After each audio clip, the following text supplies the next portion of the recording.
we got to know, what makes it different and how does it compare to its competitors, and is there a distinct advantage with this brand or business versus something else? At the end of the day, we're positive. We're lifelong learners. This is the culture. We embrace change. Yeah. If you have trouble embracing change, you're going to have trouble at UFG, okay? Yeah. Because I'll have employees that say, don't get attached to your title and don't get attached to your office. Yeah. Because those two things are going to change a lot. The best jobs are not coming walking in your doors. You got to get out. Welcome to the Biz Life Podcast. I'm Donnie Bador, your host. We're here to talk about the business life, not the busy life. So today, again, I'm not in the studio. We are actually in Nashville, Tennessee, and I am here with the president of United Franchise Group, Ray Titus. Sir? Well, it's my pleasure to be here, Donnie, and you can hear the crackling in my voice from being at a conference like this, that we go from early in the morning to late at night. And as you know, you're part of it. And it's just been a fantastic conference here. Absolutely. Yeah. This is our first World Expo to go to. Yeah. Yeah. Been to some other expos and stuff, but this one is pretty special. Yeah. With the speakers today. And then, of course, the concert last night. We were just talking about that. My voice is a little hoarse going to the Grand Ole Opry. And, when you're sitting right there in the Grand Ole Opry and you got entertainer after entertainer coming in, it's amazing. Yeah, it's amazing. Yep. Well, welcome. I'm glad you're here. Thank you so much for your time. No problem. I know you're pulled from many different directions, but you took the time to be on this little humble podcast. So I appreciate that. So let's start off some of the believe it or not, contrary to popular belief, not everybody knows you, right? So let's start with that.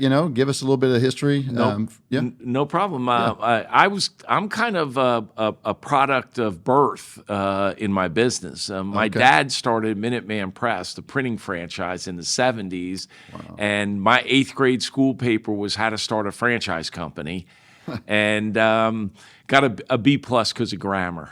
Donnie, so no ChatGPT then. No. It couldn't have. I didn't have any. There was no technology at all back then. But anyway, got out of college. We did a lot of research. We found the sign business, and my dad helped me open up the first Sign-O-Rama store in 1986. Nice. And from there, we started franchising and never looked back.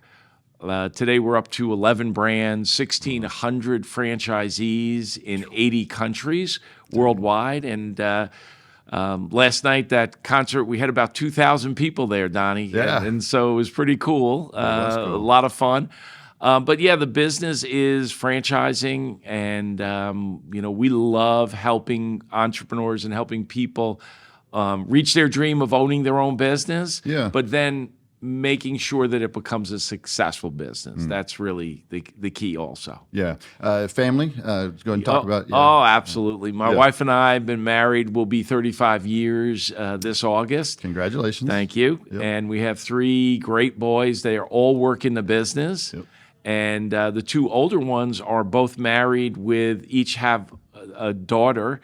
Okay. So that's my 2 granddaughters. Nice. And then the youngest one's getting married in October, and that's exciting for us. And she works in the business as well, so it's really a family-run business. We also have 2 more granddaughters or sons coming. Okay. So which is pretty cool. Yeah. As well. So one's due in September, one's due in January, and that'll be 4 grandkids. Wow. Well, here's a little thing we really haven't told anybody. By the time this podcast comes out, it should be public, but it's not public now.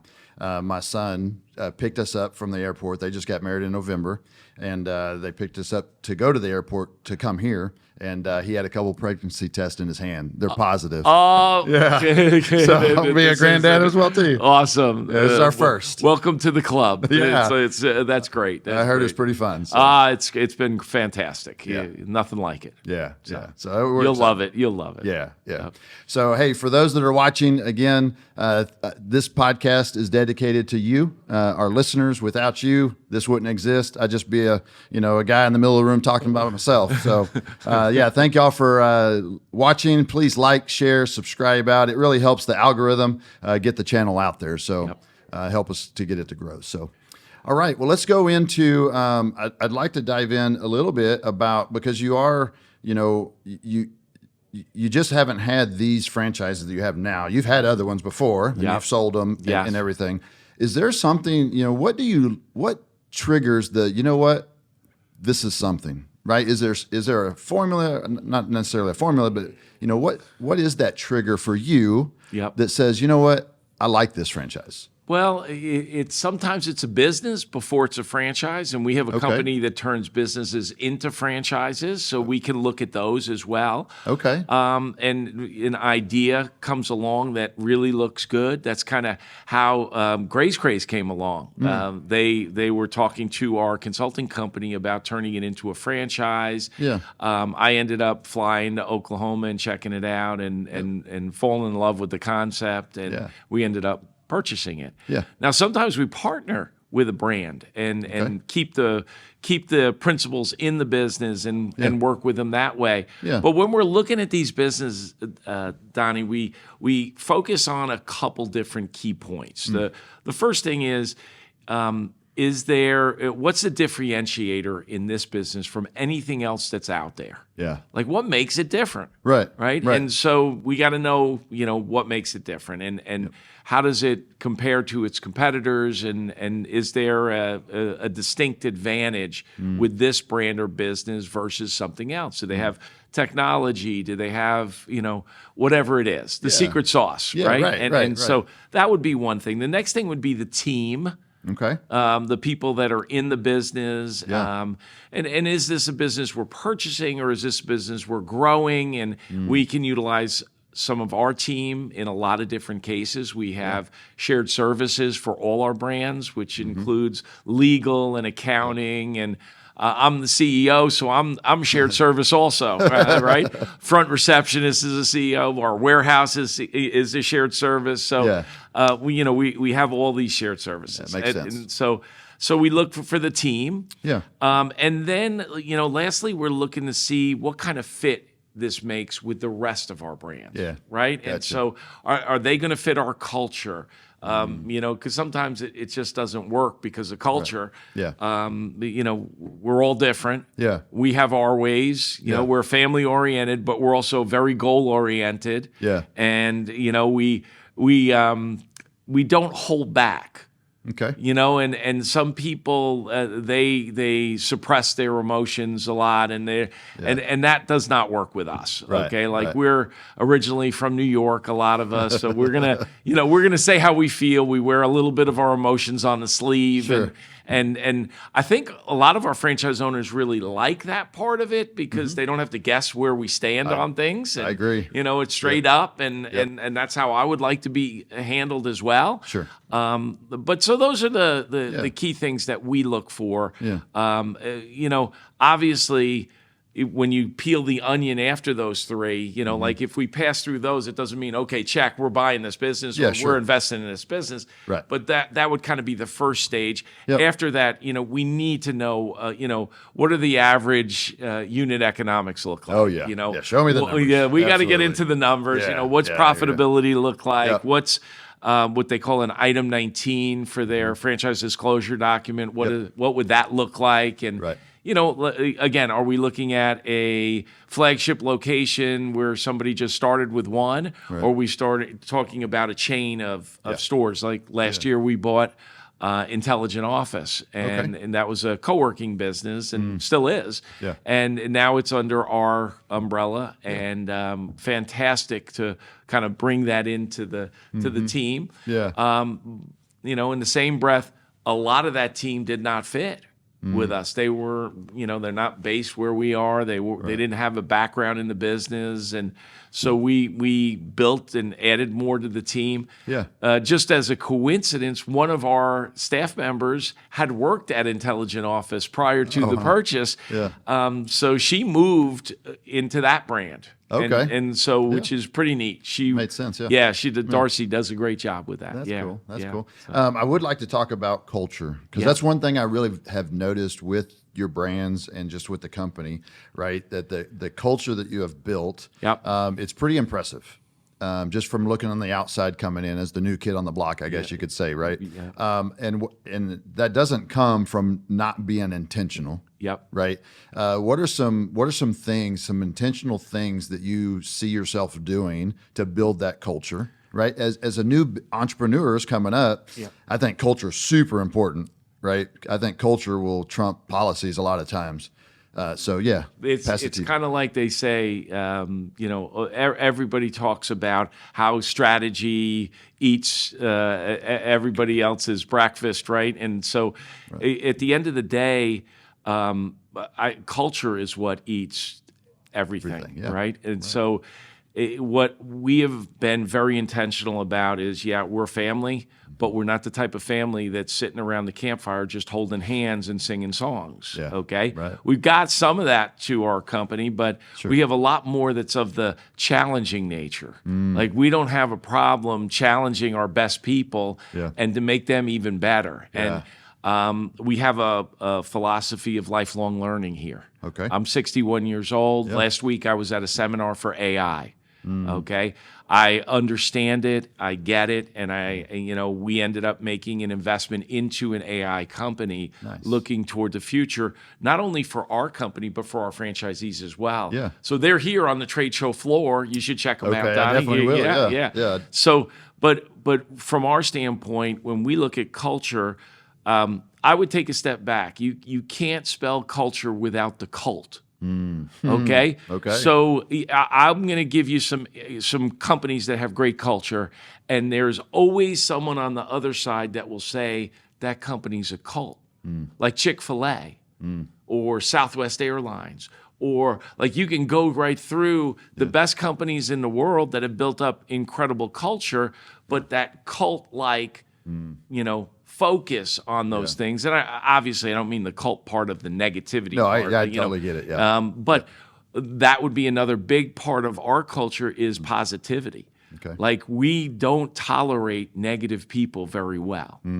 And I will tell you, like, a couple years ago, I had a situation where we had hired a new employee, very talented, great resume, had an executive assistant come by me and say, hey, that new person you hired? I don't think they're going to make it. And I said, why? They're too negative. They're not positive enough for this company. And it turned out she was right. Okay. So at the end of the day, we're positive. We're lifelong learners.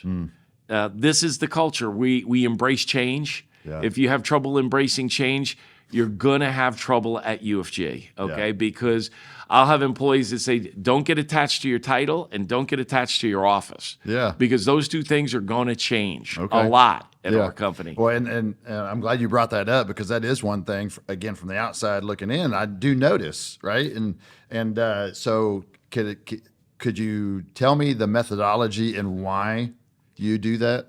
Ready to boost your business's impact? Fully Promoted Fort Worth is your one-stop destination for branding needs, specializing in branded apparel and promotional products. They help attract, retain, and engage customers. From custom uniforms to eye-catching items, Fully Promoted Fort Worth has you covered. Contact them today to unlock your brand's potential. 817-803-4404. Fully Promoted, your success, their passion. Looking to elevate your office meetings, client gifting, or corporate parties? Check out Gray's Craze, your one-stop destination for delightful catering options.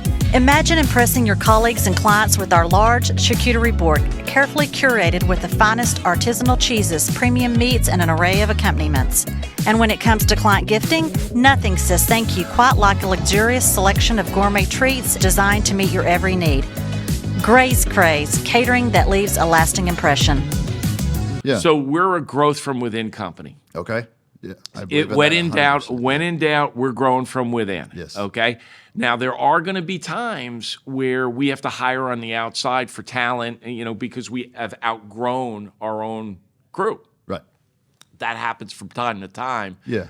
But for the most part, our first look is always inside and is always to promote from within. Yeah. Recently read a book that was talking about unreasonable hospitality is the name of the book. Okay. And it's about a restaurant that this guy started and ended up becoming the #1 restaurant in the world, Wow. rated in New York City. Okay. And how they went about doing it. And a really awesome book. Loved the book. Yeah. And it reminded me a lot about our company in different aspects of it in so many different ways. But so our first thing is we grow from within. Yeah. And we look at our own people first. And so I think that's so important for your own staff to know that they can always have the opportunity to grow. Yeah. They're always going to have that right in front of them, right? And so you can always find better fits. Yep. Like, so a better fit for them. So equate it to like what John Gordon talks about in the energy bus, which is getting the right people in the right seats on the bus. Okay? We have a lot of the right people. You might have a really good person, but you might have them in the wrong role. Yeah. Right? And so we need to get them in a different seat. And I have been very, very successful over the years in getting people in different seats, and then they excel. Excel, yeah. You know? Yeah. And so I've seen that so many times. Yeah. The office side of it is we try to get them near more people that they're involved in their business, right? And so depending on what role they're in, their office moves. And so one goes hand in hand with the other, right? Yeah. And so they may be on one team this year, but at the end of the year, we determine, hey, they'd be better off in the accounting department, or they'd be better off in sales or other aspects of it. We have a couple of roles in our company, and I would encourage most businesses to do this, is have a role or two in your company that you can use as a breeding ground for future employees. Okay. So, for instance, our franchise development team is on the phone a lot. Their job is to pass leads to the salespeople out there to sell franchises. Right. Well, they're the first contact. They're on the phones. They work on their phone skills. They do a great job, and we wouldn't have the sales we have without them. Yeah. But it's not a job that they can be in for 5 years and have a long history in it. They'll get burnt out. Yeah. It's really a starter position, and it's great. It gives them great skills, and they learn about the company. But then they get to the crossroads. Yeah. Now, it might be a year, might be 2 years, but it could be 6 months, and they're at a crossroads. Would they be better off in operations? Yeah. Is the sales path the right path for them? And then they go to another role, and then another one in the sales area. Yeah. Or do we go to operations? And we have many examples in operations and in sales where people started in franchise development and have grown throughout the company. Our COO, Brady Lee, came from franchise development. Right. The president of Gray's Craze, Corey Hibbard, came from franchise development. It's where he started as an intern in our company. That's pretty, for us, it's like kind of part of the secret sauce that makes UFG special. And I can see how, you don't have to have, this huge mega company in order to incorporate that philosophy. You could find, someone on the phone at your business, and then that's where you get that talent that comes in. And here's the thing, Donnie, that I don't understand why more people don't do it this way, but you then move somebody up who's happier, makes more money, understands your business better, right? Yep. The other role that you fill is easier to fill than the other role you're looking at, the higher level role, right? So that starter position is easier to fill. Yeah. And so it becomes this great scenario for your company to grow from within. I love it. Our company, we invested in the Titus Franchise Center at Palm Beach Atlantic University, and that's to educate students at that university about franchising. Right. And that has led us to a lot of interns, which has led us to a lot of employees, which has led us to a lot of success, right? I love it. That's not why we did it. Sure. Okay, we did it for the right reasons, but it's a funny thing happens when you give. That's right. And if you keep giving, you're going to get, and eventually it's going to come back to you. And in this case, it's a perfect example of that. Yeah. We're going to move on. We have, a short period of time here. Yep. So I would like to maybe give an advice or something, like maybe a golden nugget or two to that smaller entrepreneur. They may not be part of the UFG family, right? 'Cause Sure. I have a lot of other business owners that I'm just friends with or, follow the channel. Yep.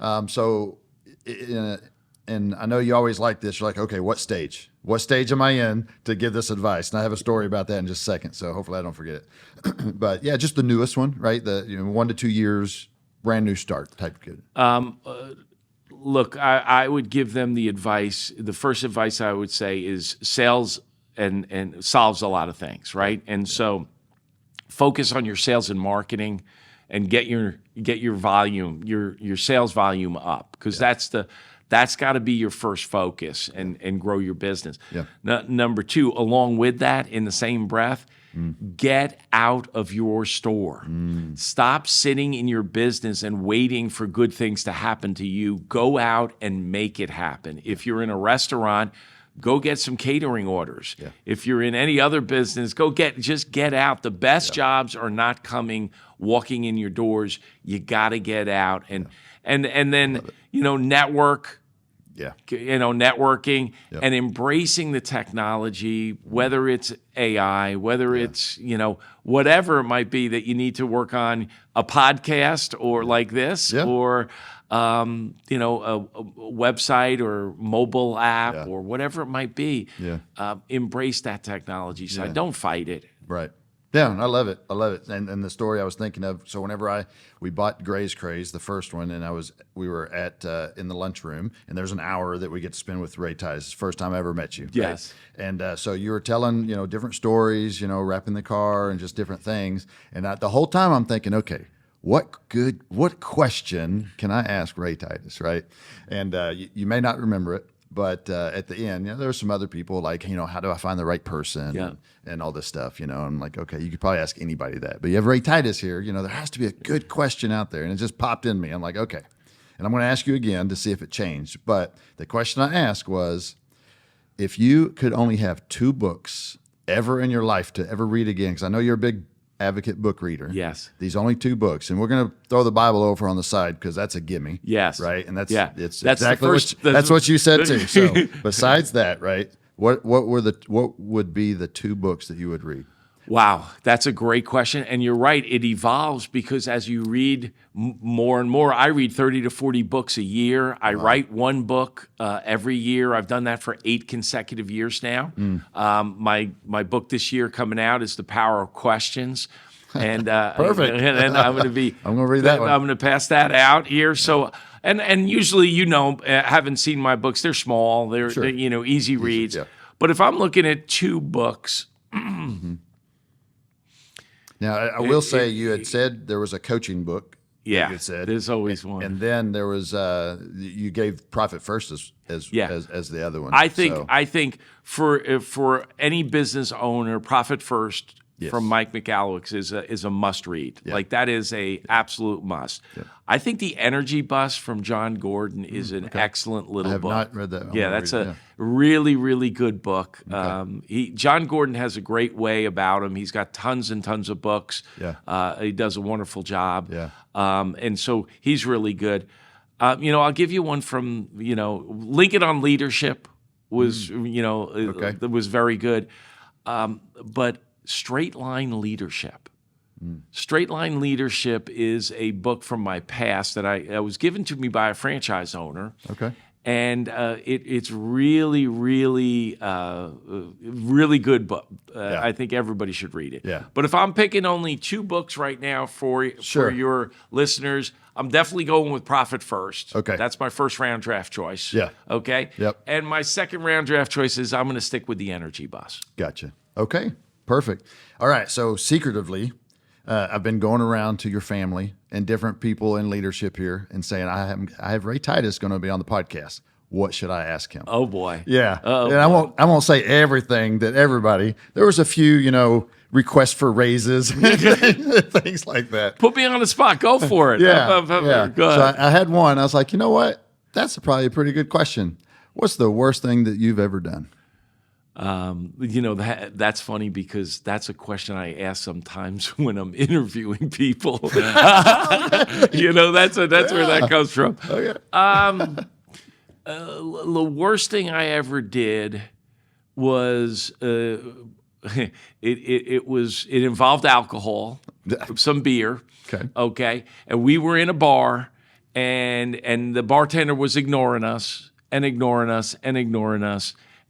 the cooler was right there, and me and a buddy went into the cooler and took a case of beer out, put it on the bar, took a beer each, okay, put our money on the bar and walked away.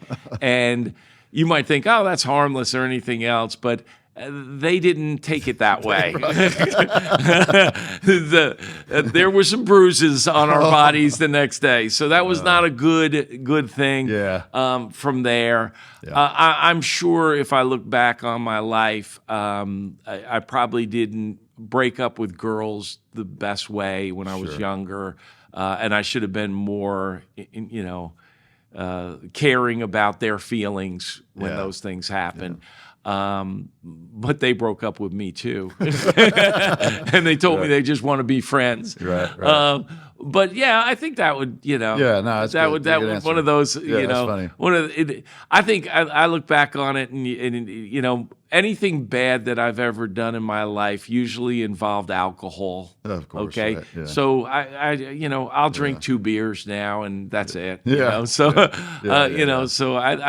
don't think many good decisions are made that way. Probably not. Probably not. Well, I appreciate you and appreciate the time, and someone as busy as you are, and you take the time for the small people. So no, really you're far from that, Donnie. Yeah. You do a great job with the business, and we're so proud of the job you're doing, building your businesses and growing. We're the same. I mean, I don't care if somebody's 6 months in business, we're 38 years in business. The only difference is we've been doing it for so long and been building on it for so long. Right. And then, we're bigger. Yeah. Okay. Yeah, but so what? Right. Yeah, And yeah. we're the same. Yeah. And so, but it's a pleasure doing business with you and your family as well, Donnie. Yeah. Appreciate you. Thank you. Thank you. All right. Hey, guys, thank you all again for watching. We appreciate you. Please, again, make sure you like, subscribe, share out. We'll see you next week on The Biz Life.